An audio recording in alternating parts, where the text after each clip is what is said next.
They say a mother's love is unconditional. For 65 years, I believed that with every fiber of my being. I believed it when I worked 3 jobs to put my son through college. I believed it when I sold my wedding ring to pay for his first apartment. I believed it even on that sunny Saturday afternoon when I stood outside the Grand Riverside Hotel, watching 200 guests celebrate inside while I was left in the parking lot like discarded trash. My name is Eleanor Parker, and this is the story of how I was thrown out of my own son's wedding. But before I tell you what happened next, before I reveal the secret that would turn their perfect world upside down, I need you to do something. Subscribe to this channel right now, and in the comments, tell me which country you're watching from. Because what I'm about to share isn't just my story. It's about the moment when a woman who had been invisible her entire life finally decided to be seen. That morning, I woke at 5 o'clock and baked 23 pies. That's how I made my living after my husband Richard died 12 years ago. Eleanor's homemade pies. Nothing fancy. But it kept the lights on. I had saved for 2 years to buy the lavender dress I wore that day. Simple, with pearl buttons. I knew Vivian, my soon-to-be daughter-in-law, came from money, real money. But I thought, maybe foolishly, that on this one day, I would be welcomed. I arrived at 11. The ceremony was scheduled for 2. I wanted to help, to be useful, to do what mothers do. That's when I saw her, Vivian Montgomery. She stood in the center of the lobby like a queen surveying her kingdom, surrounded by bridesmaids in matching rose-colored dresses. Her wedding gown must have cost more than I'd earned in 5 years. Our eyes met across the marble floor, and in that moment I saw something that made my blood run cold. Not anger, not even dislike, contempt, pure, unadulterated contempt. She walked toward me, heels clicking like a countdown. I smiled, holding out my gift. "Vivian, sweetheart, you look absolutely stunning. What are you doing here?" Her voice was ice. I blinked, confused. "I'm here for the wedding. Michael is my son." She looked me up and down. "Your invitation was revoked 3 weeks ago. Didn't Michael tell you?" The world tilted. "What? No, there must be some mistake." "There's no mistake, Eleanor. This is a high society event. We have senators and business moguls attending. Your presence doesn't fit the aesthetic we've carefully curated." One of the bridesmaids giggled. "But I'm his mother," I whispered. "And as his mother, you should understand that sometimes love means stepping aside. This day requires a certain standard." I felt tears burning, but I refused to let them fall. "I'd like to speak to Michael." She sighed dramatically. "Fine, but make it quick." I followed her through a corridor to a side room where Michael stood adjusting his bow tie. My son. My beautiful boy, who I'd rocked to sleep 1,000 nights. "Michael, honey." He turned, and I saw it immediately. That flicker of guilt before he carefully arranged his face into neutrality. "Mom, what are you doing here?" Those words broke something inside me that I didn't know could break. "I'm here for your wedding, sweetheart. Vivian said something about an invitation being revoked." He glanced at Vivian, then back at me, and I watched him make a choice. In that split second, I saw my son choose his future over his past, choose her over me. "Mom, I tried to call. We decided that with the guest list being so exclusive, it would be better if you celebrated with us another time, privately." "You decided or she decided?" "We decided. Together." Vivian smiled, the smile of someone who had already won. "Michael, I raised you alone after your father died. I worked myself to the bone so you could have every opportunity. I sold everything I had to give you a future. And now you're telling me I can't watch you get married." "You're being dramatic, Mom." "Then explain it to me." He couldn't. He just stood there looking anywhere but at my face. Vivian stepped forward. "Eleanor, security has been notified. You can leave with dignity, or you can be escorted out. Your choice. And that's when I saw him, really saw him. My son, in his expensive tuxedo, was embarrassed of me, ashamed. I was the poor mother who baked pies, the widow who didn't fit into his new world. I placed my gift on a nearby table. I understand, I said quietly. I understand perfectly. I walked out through that lobby full of people who didn't even glance my way. When I pushed through those glass doors into the parking lot, the tears came. Silent, hot, furious tears. I sat in my old car and watched through the window as guests arrived in luxury vehicles. I watched as they entered the hotel, laughing and elegant and belonging, and I made a decision. For 5 years, I had kept a secret so big, so life-changing, that I'd hidden it even from myself, afraid that acknowledging it would somehow change who I was. But sitting there, watching my son's wedding happen without me, I realized something. If I was going to be cast aside and humiliated, then it was time to reveal exactly who Eleanor Parker really was. Stay with me, because what happens next will show you that the most powerful weapon isn't revenge, it's truth. To understand what happened next, you need to know who I was before that day. I met Richard Parker when I was 22. He was a construction worker with calloused hands and a laugh that could fill a room. Michael was born 3 years later. We were happy in that foolish way young people are when they think love can survive on passion alone. Richard died on a Tuesday, a scaffolding collapse. He was 41. Michael was 12. The insurance barely covered the funeral. I did what mothers do. I survived. I worked as a cleaning lady in the mornings, a cashier in the afternoons, and on weekends I baked. Michael never went hungry. He never wore hand-me-downs that didn't fit. He never knew that sometimes I skipped meals so he could have seconds. When Michael got into Stanford, I cried for 3 days. The tuition was astronomical, but I figured it out. I took out loans. I worked 4 jobs. I sold my mother's jewelry, then the car. I sold everything that could be sold, and Michael thrived. He graduated with honors, got a job at Morrison & Blake, a prestigious investment firm, started wearing suits that cost more than my monthly rent. I was so proud. But somewhere along the way, a distance grew. Canceled visits, shorter phone calls. Then he met Vivian Montgomery at a charity gala. The first time he brought her to my apartment, I cleaned for 2 days. I baked her favorite pie. I wore my best dress. She walked in, looked around my small space, and I saw her nose wrinkle, like she smelled something unpleasant. She barely touched the pie. When they left, less than an hour later, Michael whispered, "Thanks, Mom. She's just tired." But I knew, in her eyes, I was something to be tolerated at best, hidden at worst. The engagement happened 6 months later. Michael called to tell me, not in person, just a phone call, rushed. "That's wonderful, sweetheart," I said. "When can we celebrate?" "We're pretty busy with wedding planning, Mom. Maybe next month." Next month came and went, then another, then another. I saw the wedding announcements in the society pages. I wasn't mentioned, not once. But here's what nobody knew, what I'd kept secret for 5 long years. Richard had a brother, Edmund Parker. We'd never been close. Edmund moved to England when he was young, made a fortune in real estate, never married, never had children. We exchanged Christmas cards, nothing more. When he died 5 years ago, I received a letter from his solicitor. I almost threw it away. But something made me open it. Edmund had left me everything, his entire estate, properties in London, New York, and San Francisco, stock portfolios, business investments.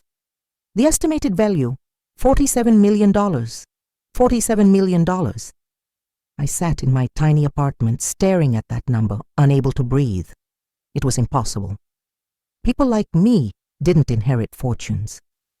The solicitor, Thomas Whitmore, called me 3 times before I answered. He explained that Edmund had been watching my life from afar. He knew about Richard's death. He knew how hard I'd worked to raise Michael alone. Why didn't he help me while he was alive? I asked. He thought it would change you, Thomas replied. He wanted you to know you could survive on your own strength first. Then you'd know it wasn't charity. It was recognition.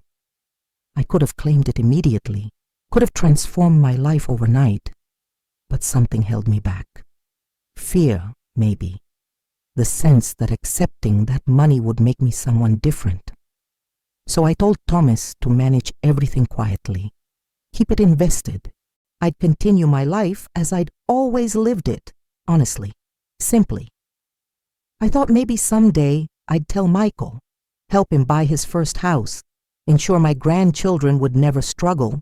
But sitting in that parking lot, I realized I'd been wrong about everything, about what mattered, about what kind of man my son had become, about what I deserved. And I decided it was time to stop being invisible.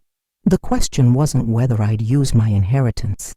The question was how completely I'd use it to reclaim my dignity. That night I didn't sleep. At 3 a.m, I finally picked up the phone. Thomas answered on the second ring. Mrs. Parker, I was wondering when you'd call. How did you know I would? Because you're Edmund's niece. And Edmund always called when he was ready to act. I suspect you're the same. I took a breath. I need to know everything, every property, every investment, every asset, and I need to know if Edmund had any connection to Morrison and Blake. There was a pause. He was a silent founding partner, owns 40% of the firm. That stake is now yours. The room tilted. Michael works at Morrison and Blake. I know. You knew and never told me? You asked me to manage everything quietly, but I've been watching. And I've been waiting. Waiting for what?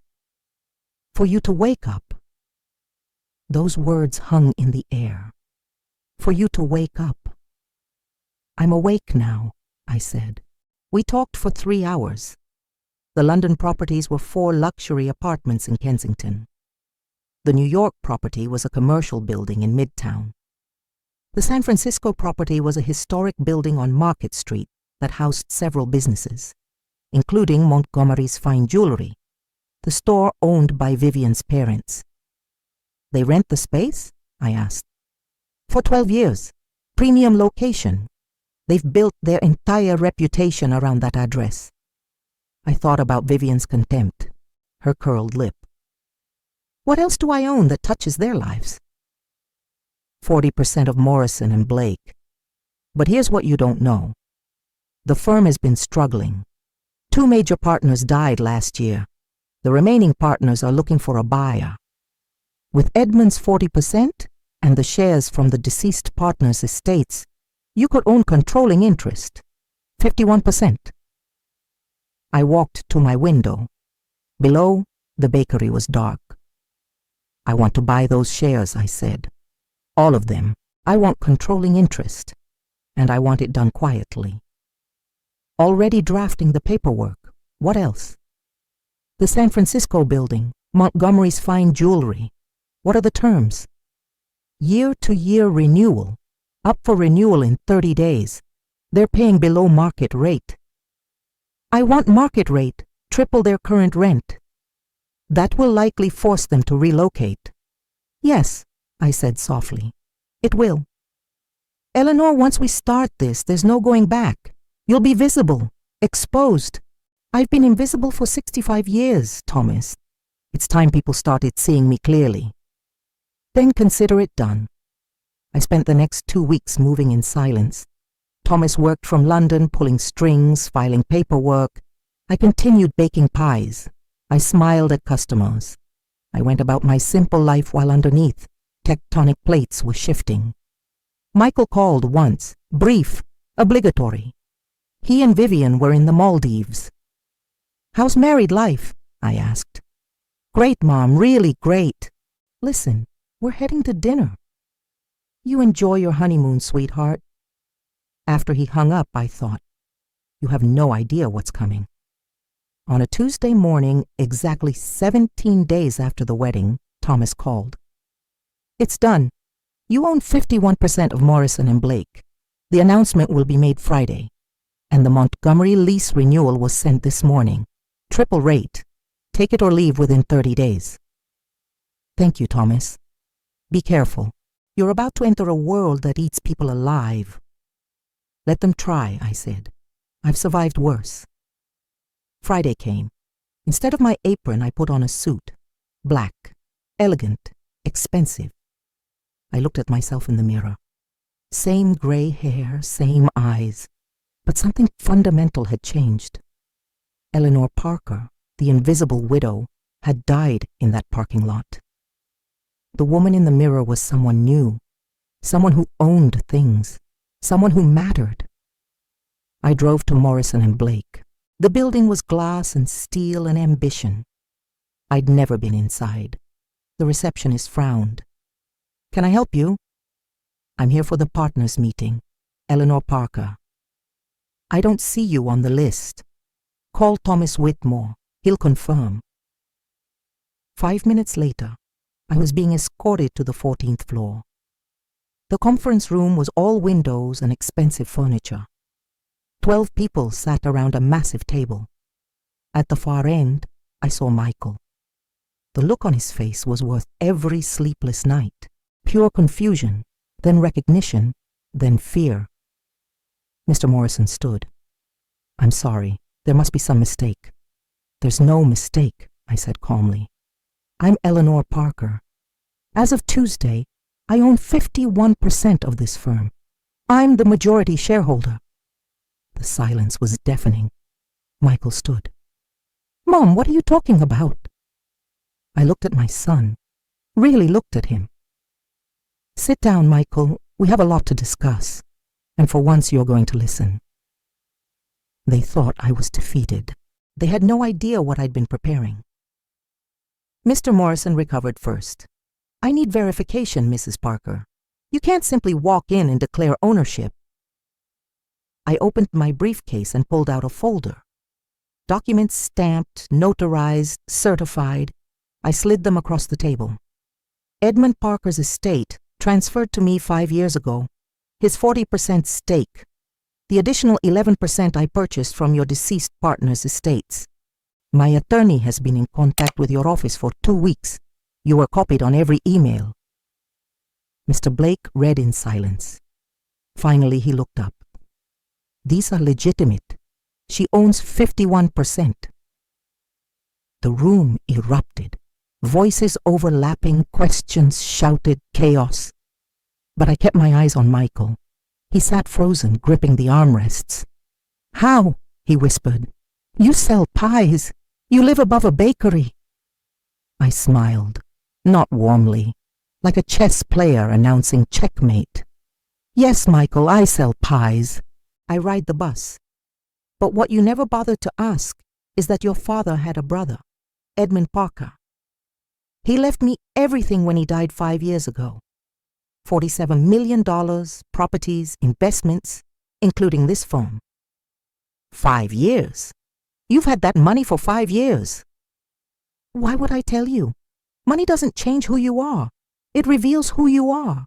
I wanted to see what kind of man you'd become, and now I know." "Mom, I can explain about the wedding." "Stop. Don't call me Mom right now. Right now I'm Mrs. Parker, majority shareholder, and we have business to discuss." I turned to Mr. Morrison. "I've reviewed the quarterly reports. The firm is bleeding money. You need a major restructure." Mr. Morrison's jaw tightened. "With all due respect, running an investment firm requires expertise that you think a woman who bakes pies doesn't have. My attorney is Thomas Whitmore, one of the finest corporate lawyers in London. I've spent 2 weeks being educated on every aspect of this business. I may not have your experience, but I have something you don't. Fresh eyes. And the controlling vote." I pulled out another document. "This is my proposal. We're cleaning house, starting with partners who've been embezzling through creative accounting." The room went silent. "I don't know what you're talking about," Mr. Morrison said, voice shaking. "Don't you?" Thomas is thorough. When I asked him to audit the finances, he found discrepancies. Money funneled through shell companies. Would you like me to continue, or would you like to resign quietly? Mr. Blake cleared his throat. Henry, is this true? Mr. Morrison didn't answer. You have until Monday to resign, I said. You'll receive severance, and we'll keep this quiet. But you're done. I turned to the room. This firm will refocus on ethical investments. We'll rebuild our reputation. Those who want to be part of that can stay. You have 1 week to decide. Then I looked at Michael. As for you, you're on probation. You'll report directly to me. Every deal, every client, every decision. You can't do this, Michael said desperately. You're humiliating me. Am I? Because I remember being humiliated at your wedding. I remember standing in a parking lot while you celebrated without me. I remember your wife telling me I didn't fit the aesthetic. So tell me, Michael, how does it feel? He didn't answer. That's what I thought. I walked to the door, then paused. Meeting Monday at 9. Mandatory. And Michael, dress professionally. First impressions matter. I left them stunned and silent. That afternoon, Michael called, frantic. Mom, please! Vivian's parents just got their lease notice. Their rent is tripling. They can't afford it.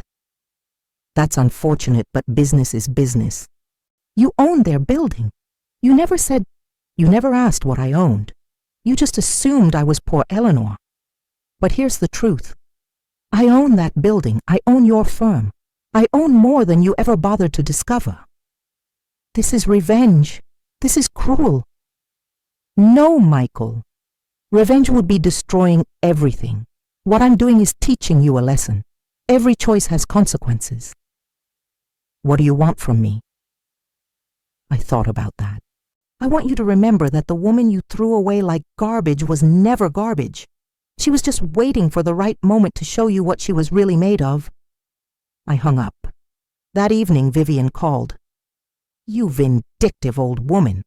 My parents have been in that location for 12 years. You're destroying their business. I'm charging market rate, Vivian. If they can't afford it, that's a business problem.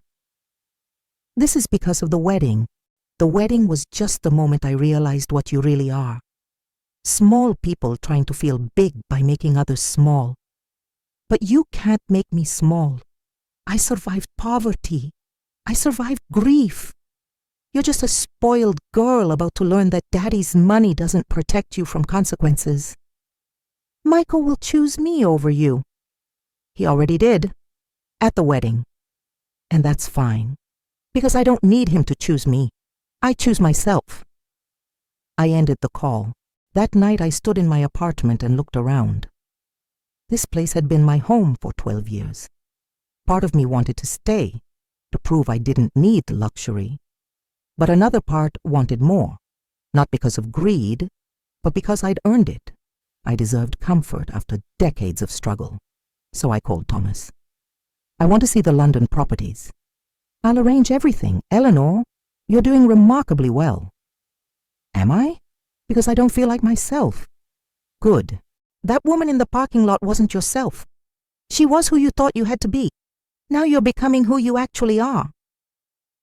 But as I lay in bed, I couldn't shake one thought. What if my revenge destroyed me along with them? Stay with me. The storm was just beginning. The weekend passed without a word from Michael. No calls, no texts. I told myself I didn't care, but late at night, I felt the absence like a wound. Monday morning, I dressed in navy blue and arrived at 8:45. The conference room was full, everyone silent. Michael sat in the corner avoiding my eyes. Mr. Morrison's chair was empty. He'd resigned. I took my seat at the head of the table. Good morning, let's begin. For an hour, I outlined my vision. Ethical investing, transparent practices, sustainable growth. Some partners nodded. Others looked skeptical. Michael said nothing. After the meeting, Michael approached me in the hallway. Mom, can we talk? Really talk? About what? About all of this. About us. I wanted to say yes. Every maternal instinct screamed at me to forgive him, but something stopped me. Did Vivian send you to negotiate about the lease? His face fell. That was my answer. She's scared. Her parents are panicking. And you think I should save them after what they did?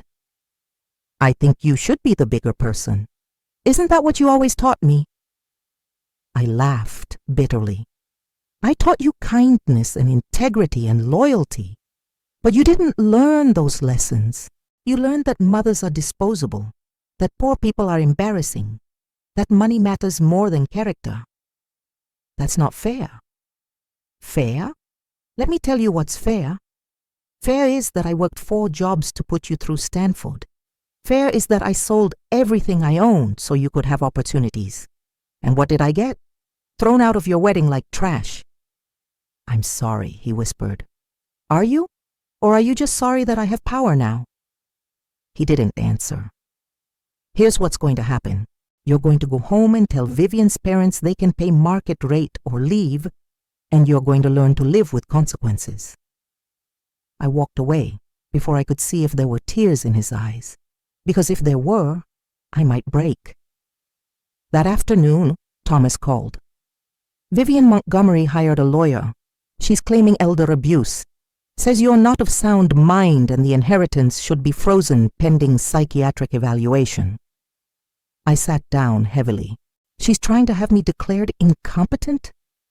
Yes, it won't work, but it will be messy in public. I remembered standing in that parking lot, being invisible. Let her try, I said. I've got nothing to hide. But Thomas, I want to know everything about Vivian Montgomery. Everything. Already on it. The report arrived the next morning. I read it over coffee, and with every page, my understanding shifted. Vivian wasn't just spoiled. She was desperate. Her family's business was drowning in debt. They'd been using their reputation to hide the fact they were months from bankruptcy. The Market Street store was their last asset, and they'd been using its prestige to secure loans they couldn't repay. Vivian had targeted Michael deliberately, found him at that gala, researched his firm. She needed a husband with connections and money. Michael wasn't her love story. He was her escape plan. I felt sick, not because of what it said about Vivian, but because my son had been so easily manipulated. Part of me wanted to show him the report, but some lessons had to be learned through pain, not rescue.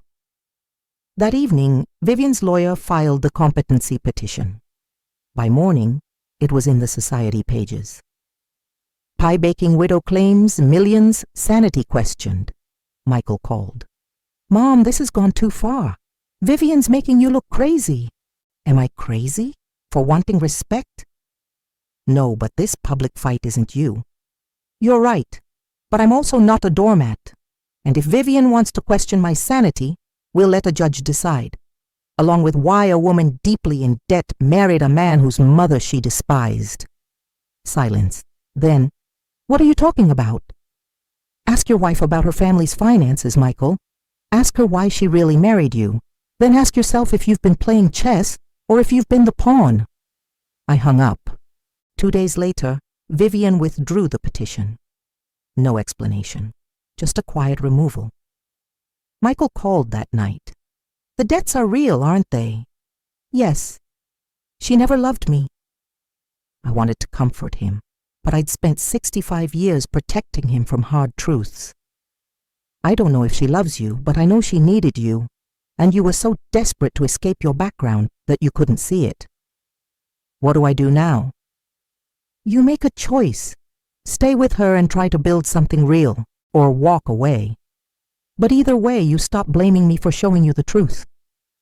I'm sorry, Mom, for all of it, for the wedding, for choosing her over you, for being ashamed when you were the only person who ever truly sacrificed for me. Those words cracked something inside me. I know you are, but sorry isn't enough. You need to show me through actions. You need to become the man I raised you to be. How? You start by being honest. With her. With yourself. With me. And you accept that some bridges take a long time to rebuild. After we hung up, I cried. Really cried. For the first time since the wedding, I let myself grieve. But even through tears, I knew I'd made the right choice. I'd chosen myself. I'd chosen dignity.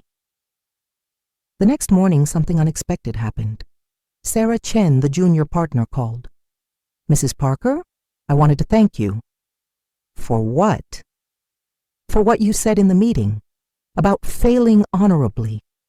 My father owned a small business. He was honest, even when it cost him. He died with nothing, but everyone respected him. You reminded me why I went into finance. Not to get rich, but to help people build futures." I smiled. "Thank you, Sarah. There's something else. 5 other partners feel the same way. We want to help you rebuild the firm the right way." And just like that, I realized my revenge hadn't just punished Michael and Vivian.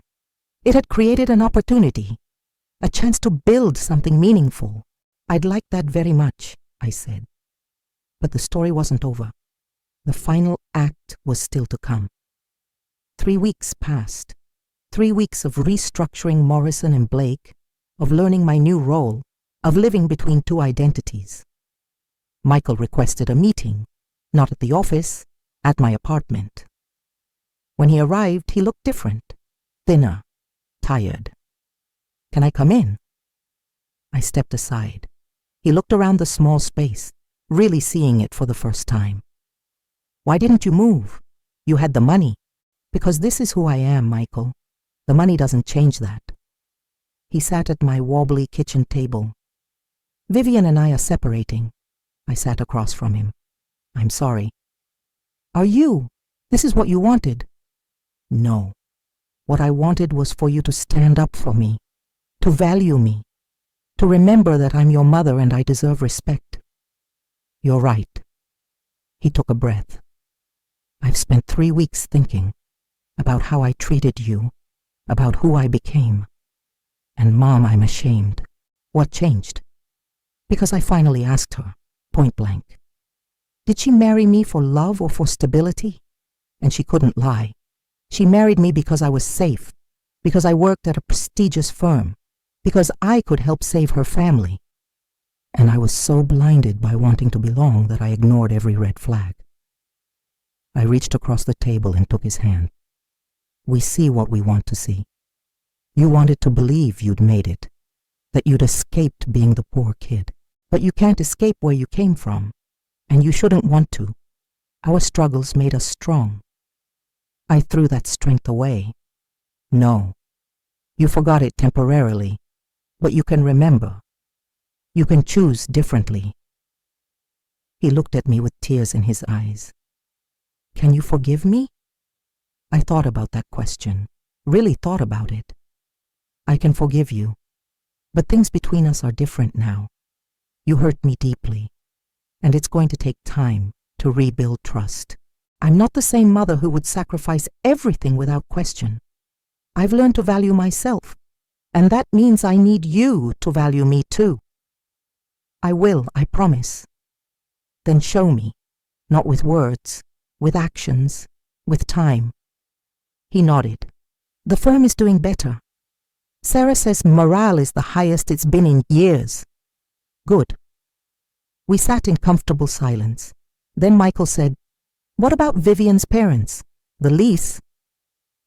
I'd been waiting for this. "What about them? Are you going to destroy their business?" I stood and walked to the window. "I'm not going to destroy anything, but I'm also not going to enable people who treated me with contempt. They have choices. They can pay market rate. They can downsize. They can adapt, just like I've had to my entire life. That's fair. Is it? Because fair wasn't throwing me out of your wedding. So forgive me if I'm not particularly concerned with what's fair for them." After Michael left, I called Thomas. "The Montgomery lease. Set up a meeting with the parents, just them and me." "Are you sure?" I need to look them in the eye. The meeting happened 3 days later in a cafe near Golden Gate Park. Margaret and Robert Montgomery arrived looking nervous and defiant. We ordered coffee. Then Margaret said, "You're enjoying this, aren't you?" "No, I don't enjoy anyone suffering, but I won't apologize for protecting my dignity." Robert leaned forward. "We know Vivian was harsh at the wedding. We're sorry." "Are you?" "Because you stood right there. You watched your daughter humiliate me and you said nothing." Margaret's face reddened. "What do you want? Groveling?" "I want you to understand something. I spent 12 years in a hot kitchen to survive. I raised a son alone. I know what it's like to worry about money, to feel invisible. And you know what? I survived. I found dignity in honest work. But you, your daughter, you taught her that people like me don't matter. And that's why we're sitting here." "So this is revenge," Robert said bitterly. "No, this is consequence. You treated me like I was worthless. Now you need something from me. That's not revenge. That's karma." The silence stretched. Finally, Margaret spoke softer. "What would it take for you to reconsider?" I thought about it. What did I really want? To crush them? To watch them lose everything?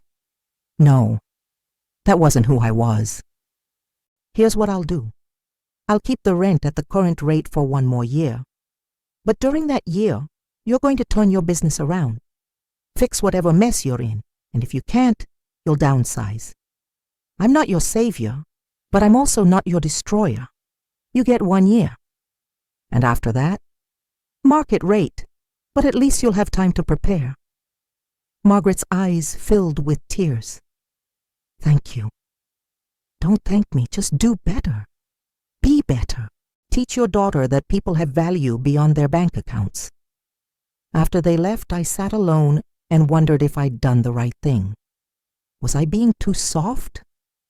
Then I realized I wasn't doing this for them. I was doing it for me. Because the woman I wanted to be wasn't vindictive. She was strong, but also merciful. She demanded respect, but didn't need to humiliate others to get it. That evening, I called Michael. "I met with Vivian's parents today. And I gave them a year, same rent, then market rate." "Mom, that's incredibly generous." "Maybe. Or maybe I'm just tired of carrying anger. It's heavy, Michael, and I've carried enough heavy things." "I love you, Mom." Those words, simple, true, the first time since before the wedding. "I love you too, sweetheart. Always have. Always will." After I hung up, I stood in my small apartment and felt something shift inside me. The rage that had fueled me was fading, replaced by something quieter, something that felt like peace. My inheritance had given me power, but choosing mercy had given me something more valuable, my humanity. 6 months later, everything had changed, and nothing had changed.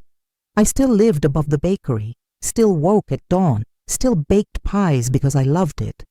But now I also spent 3 days a week at Morrison & Blake, learning, deciding, building something meaningful. The firm was thriving. We'd lost 2 clients who wanted aggressive returns, but we'd gained 5 who believed in our vision. Sarah Chen had been promoted to partner. Michael was slowly rebuilding his reputation and his character. Vivian had moved back to her parents' home. The divorce was finalized quietly. I felt sad for her in a way I hadn't expected. She'd been trapped by her own desperation. I understood that better than I wanted to admit. One morning, Michael appeared at the bakery before opening. He helped me carry flour sacks, something he hadn't done since high school. "I've been thinking," he said. "Why did you wait? Why didn't you tell me about the inheritance earlier?" I paused. "Because I wanted to know who you'd become when you thought I had nothing to offer, when you couldn't gain anything from our relationship except love. And I learned something important. You forgot where you came from. You forgot that character matters more than status." And now? Now you're remembering. Slowly, but you're remembering. He smiled. I'm thinking about leaving Morrison and Blake, starting something smaller, more personal, something that actually helps people build futures, not just accumulate wealth. I felt a surge of pride. I think that's a wonderful idea. Yeah? You won't be disappointed? Michael, I've spent your entire life wanting you to be successful. But I realize now, I never defined what success meant. I thought it meant money and prestige. But real success is living with integrity, making choices you're proud of, being someone your children will respect. That's success. Later that day, I received an unexpected visitor, Margaret Montgomery, Vivian's mother. Eleanor, can we talk? We sat at one of the small tables.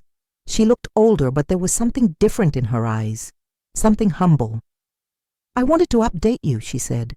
We've restructured everything, cut costs, focused on our actual craftsmanship instead of prestige, and we're going to make it. We'll survive the year and be able to pay market rate. That's wonderful, Margaret. But that's not why I came. I came to tell you I'm sorry. Really sorry. Not because you have power over us, but because I was wrong about you. I judged you for being poor without understanding that you were rich in every way that mattered. You had integrity, character, strength, and I'm ashamed that I couldn't see that. I reached across the table and squeezed her hand. We all make mistakes. What matters is learning from them. After she left, I stood in my bakery and looked around. This small space above a street in San Francisco. This simple life I'd built with my own hands. I could move to London, live in those luxury apartments, surround myself with wealth and comfort. And maybe someday I would. But not yet. Not until I was sure I wouldn't lose myself in the process. That evening I called Thomas. I think I'm ready to visit those properties to see what my life could look like. Excellent. I'll arrange everything. Eleanor, watching you navigate all this has been extraordinary. Edmund would be so proud. Would he? I've made some hard choices. Some people would say cruel choices. You demanded respect. You refused to be invisible. That's not cruel. That's self-preservation. And teaching others that actions have consequences? That's not revenge. That's justice. After we hung up, I poured myself a glass of wine and sat by the window. Below, the city hummed with life. Somewhere out there, Michael was figuring out who he wanted to be. Vivian was learning to stand on her own. The Montgomerys were rebuilding with humility. And me? I was discovering that you can be both strong and compassionate. That demanding respect doesn't mean lacking mercy. That the true inheritance wasn't the money, it was the lesson. The lesson that your worth isn't determined by others. That dignity can't be bought or sold. That a woman who bakes pies in a small apartment can also command a boardroom. That the same hands that mix flour and butter can also sign contracts worth millions. I thought about Richard, my husband who died too young.